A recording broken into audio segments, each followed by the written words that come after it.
Hello students. तो SSC selection post 14 exam कब तक हो सकता है? लगातार कयास लगाए जा रहे हैं कि डिपार्टमेंटल एग्ज़ाम्स के बाद कहीं ना कहीं एसएससी अपने वापस उसी रैपिड मोड पर आ जाएगी जिस पर लगातार एग्ज़ाम्स करवाने हैं। साथ साथ सीएचएसएल 2026 का नोटिफिकेशन कब आएगा, क्योंकि सीएचएसएल 2025 का जो फर्स्ट राउंड टेंटेटिव एलोकेशन है वो भी आउट होना है। बच्चे वेट कर रहे हैं। लगातार एसएससी पर प्रभाव और दबाव पड़ रहे हैं, खासकर जब से प्रोटेस्ट स्टार्ट हुआ है ना, पेपर लीक और पेपर में इरेगुलरिटी के बाद एसएससी रिफॉर्म्स की बात सामने आई है। और रिफॉर्म्स एक दिन में नहीं होते, रिफॉर्म्स में समय लगता है।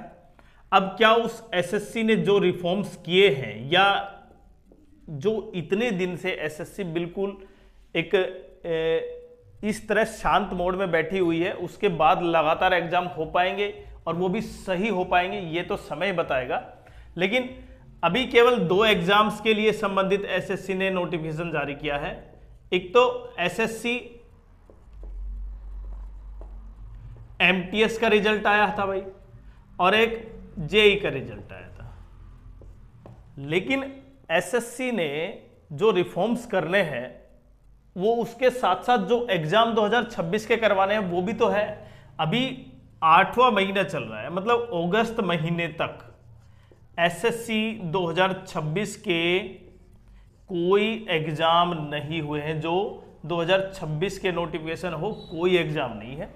हाँ, डिपार्टमेंटल एग्जाम्स के संबंधित 23 अगस्त तक कंप्लीट होने के नोटिफिकेशन आ चुके हैं एसएससी के। अब जो डिपार्टमेंटल एग्जाम्स है वो कहीं ना कहीं पहले एग्जाम्स हैं। उसके बाद selection post 14, steno exam, junior Hindi translator exam, ये जो 3 एग्जाम है ना, यही उस बड़े एग्जाम एसएससी सीजीएल के लिए बीच में रुकावट है। रुकावट तो नहीं कहूंगा मैं, क्योंकि ये भी तो एग्जाम है, इसमें भी तो बच्चे लगेंगे। एक बच्चा यहां पर भी हो सकता है, इसमें भी हो सकता है, इसमें भी हो सकता है और सीजीएल में भी हो सकता है। तो उसके लिए तो 4 विकल्प हो गए, या 2 विकल्प हुए, या 3 विकल्प हुए किसी बच्चे के लिए। तो ये रुकावट तो नहीं कहेंगे हम, लेकिन ये स्टेप है। पहला स्टेप एग्जाम दिया, पेपर अच्छा हुआ, फिर दूसरा हुआ, फिर तीसरा हुआ, तो कहीं ना कहीं सिलेक्शन के चांसेस है। और एसएससी ने ये प्रूव भी कर दिया कि पहले रिजल्ट आएगा ग्रेजुएशन का, फिर 12th लेवल का, फिर 10th लेवल का, इस तरह रिजल्ट आता जाएगा फाइनल। और एमटीएस का रिजल्ट उसी की तरफ इशारा कर रहा है। अब जो सीएचएसएल का रिजल्ट आएगा उसमें कैंडिडेट एमटीएस के भी होंगे। अब वो एमटीएस को छोड़ देंगे, सीएचएसएल में चले जाएंगे। सीजीएल का रिजल्ट आया था तो उसमें सीजीएल वालों ने सीएचएसएल छोड़ दिया, क्योंकि जब उसका सिलेक्शन हो गया वहां पर, अब सीएचएसएल में जाने की जरूरी नहीं। तो रिफॉर्म्स तो हो रहे हैं, लेकिन रिफॉर्म्स के साथ बच्चों का आत्मविश्वास जीतना, बच्चों का भरोसा जीतना, एग्जाम सही करवाना और सही टाइम पे करवाना, ये भी बहुत बड़ा पॉइंट है।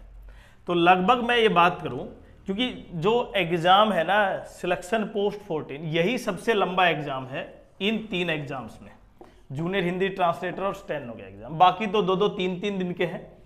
सिलेक्शन पोस्ट एग्जाम्स 3 कैटेगरी में है, 10th लेवल का है, 12th लेवल का है और ग्रेजुएशन लेवल का है। अब जिन कैंडिडेट को ग्रेजुएशन लेवल की तैयारी कर रखी है, मतलब जो सीजीएल के कैंडिडेट है, वो इसमें भी जाएंगे, 12th वाले भी जाएंगे। अब क्योंकि संख्या बड़ी है, लेकिन हालांकि सीजीएल जितनी नहीं है, अब की बार सीजीएल लगभग 31 लाख के आसपास पहुंच गए हैं भाई, और 12,000 समथिंग वैकेंसी है। जो टेंटेटिव है, हो सकता है फाइनल में 13,000, 14,000, 15 तक जितनी जाए उतनी, तब तक देखते हैं। तो ये जो एग्जाम है ये कम से कम आप ये मान के चले 10 से 12 दिन लेगा, 10 से 12 दिन तो लेगा। और उसके साथ साथ ये एग्जाम भी है, बीच में नोटिफिकेशन आता है, बीच में एडमिट कार्ड के लिए नोटिफिकेशन होता है, टाइमलाइन होती है कि हर एग्जाम से लगभग 4-5 दिन पहले नोटिफिकेशन आता है, उसके 3 दिन पहले आपका एडमिट कार्ड जारी होता है। तो ये लगभग आप ये मान सकते हैं कि अगर 23 अगस्त के बाद, क्योंकि 23 अगस्त तक तो क्या है इसके जो डिपार्टमेंटल एग्जाम है वो, और 23 अगस्त के बाद जो समय बचता है और जो सीजीएल के समय से पहले है, उसी के बीच में एग्जाम करवाने हैं। क्योंकि सीजीएल का एग्जाम्स अगस्त और सितंबर की बात थी भाई, अगस्त तो लगभग मिड के आसपास आ चुका है। आज लगभग 7-8 तारीख होगी, और 5-7 दिन में, क्योंकि ये कंफर्म है कि उससे पहले तो डिपार्टमेंटल एग्जाम ही 23 को ख़त्म है, तो बीच में तो कोई एग्ज़ाम है नहीं ना। एसएससी के पास इतना कोई अभी कोई ऐसा पिछले साल का या री एग्ज़ाम या कुछ इस तरह के कोई प्रोसेस है नहीं। तो अब आप ये मान सकते हैं कि लगभग ये 10-12 दिन ये, और लगभग 10-12 दिन ये मान सकते हैं कंप्लीट इन दोनों एग्जाम्स का।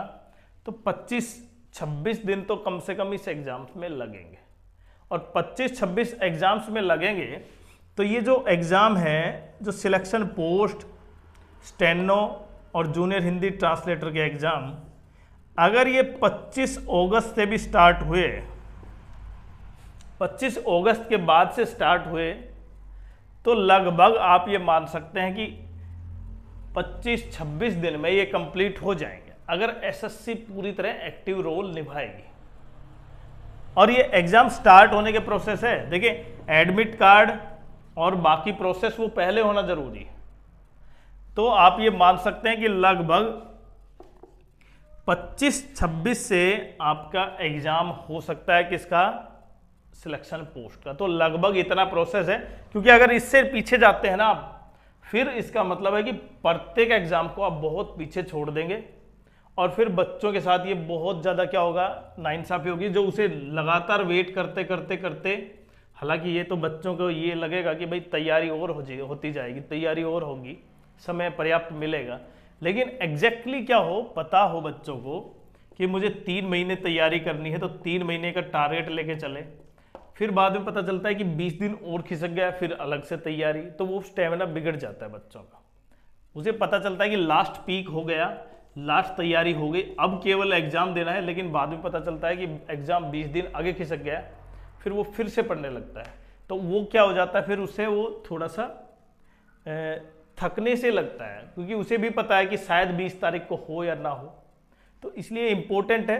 तो लगभग आप मान सकते हैं सिलेक्शन पोस्ट का एग्जाम 25-26 के आसपास, आपका अगस्त के आसपास स्टार्ट हो जाएगा, और उसी के बाद ये 2 एग्जाम है, फिर आपका सीजीएल एग्जाम्स होगा। सीजीएल से संबंधित हमने बता दिया था। फिर भी कैंडिडेट जो सीएचएसएल का नोटिफिकेशन की वेट कर रहे हैं ना, तो सीएचएसएल नोटिफिकेशन आप ये मान सकते हैं कि लगभग सितंबर में आपका सीएचएसएल का नोटिफिकेशन आएगा, क्योंकि अभी फर्स्ट राउंड का रिजल्ट आएगा, फर्स्ट राउंड टेंटेटिव एलोकेशन आएगा, उसके बाद ऑथेंटिकेशन होगा, फिर से कैंडिडेट जो एब्सेंट होंगे उसकी जगह नए कैंडिडेट आएंगे। तो एसएससी डिले इसलिए कर रही है भैया कि जो रिफॉर्म्स की बात हो रही है, क्योंकि अगर अब की बार ये कुछ गड़बड़ हो जाती है एग्जाम में, फिर कहीं ना कहीं सरकार और एसएससी पर बहुत बड़ा क्या हो जाएगा, प्रेशर, दबाव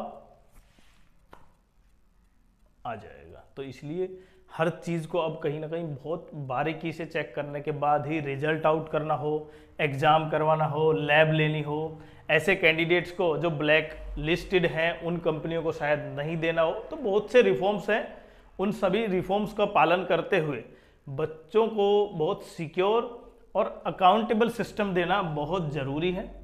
तो इसीलिए शायद एसएससी ये डिले हो रहा है।